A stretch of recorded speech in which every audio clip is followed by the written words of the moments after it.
There's one more vision I have to share, so that's why I'm back. I've shared it so many times with my friends, so I totally forgot that I haven't shared it on here. So this was like mid-December. I had this vision. Okay, I was reading the Song of Solomon, and I love that book. I love it so much. The first time I ever read it, I was just like in tears, so in tears, because I kept feeling like it was to me, it was written for me, like Jesus was singing some love songs to me, and I was just like, oh, Jesus.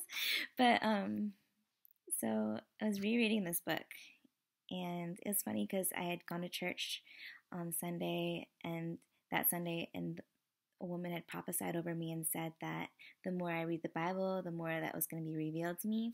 And so the first book that I happened to read was Song of Solomon, and so many revelations in that book. But this one in particular was in just the first chapter, and it talks about Solomon was saying to his Shulamite bride that he compares her to his favored filly, and and then in the footnotes, because I have the Dr. Jeremiah Bible, and it has all these awesome footnotes in the bottom describing exactly what's being talked about. And so in the Song of Solomon, hopefully I can open it up to this. Probably should have prepared this. Okay, here we go. So Song of Solomon chapter 1 talks about verse 9. I have compared you, my love, to my filly among Pharaoh's chariots. And then in the footnote, it says, Solomon amassed 1,400 chariots and 12,000 horsemen, and his stallions were bought at a great price from Egypt. In antiquity, a team of stallions pulled a chariot, led by a boss mare that they eagerly followed. In this metaphor, Solomon expresses his love in the most powerful way possible, telling his beloved, she is the beautiful mare who runs with the stallions, special and worthy of pursuit. Okay, and so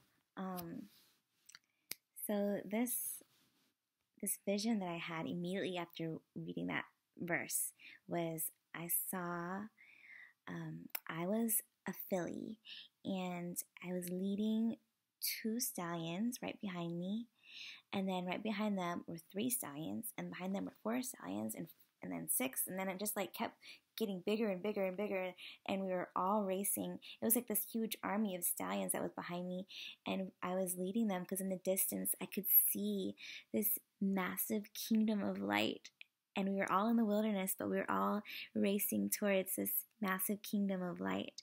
And then after a while, alongside me came these other fillies, these other boss mares, who were running alongside me, dragging their own little armies of stallions. And so it was just really amazing. And that was the end of the vision. And so I knew that I was going to be leading these stallions, and I even knew who the two stallions were right behind me. I knew who they were. God told me. But then, and he was kind of like directing me to people who, in real life, who are going to be part of this stallion army, and but it takes. God told me they have to be completely pure to be in the stallion army. They have to be pure of mind, pure of heart, and seeking God first in all things, seeking the kingdom of God above all things. And then God was going to direct their ways. So I shared this in another video where I talked about the pure ones. God calls them his pure ones. And you can check that video out. It's the one where I talk about modern day apostles and prophets. So also tied into this vision was something curious that happened, because right before I had this vision, it was like a month after I had this vision, I was at a prophecy conference, the one that I mentioned a while back, the the last couple of videos. And this speaker, his name is Doug Addison. He was talking about, oh wait, no, it wasn't Doug Addison. It was Charlie Shamp. Charlie Shamp was talking about what he calls the wild ones. And what was really crazy was the day before, I had actually been talking to God, and all of a sudden, I just laughed and I was like, haha, these two people are such wild ones. And I was like, whoa. Because what Charlie Shamp had said is that the leaders of the revival are going to be the wild ones. And so it was not a coincidence that I had called these people wild ones, and then later the next day, he's calling the wild ones the people who are going to lead the revival. And it's crazy because one of the people that I had specifically called a wild one, works in miracles and wonders and crazy healings. And so, yeah, the revival's coming. So look forward to that. And it's going to be massive because God told me it was going to be the most earth-shaking event in the history ever recorded. So that's what's coming. And possibly the end of this year, I think. The end of this year, or it's really going to... I'm not going to say the end of the year.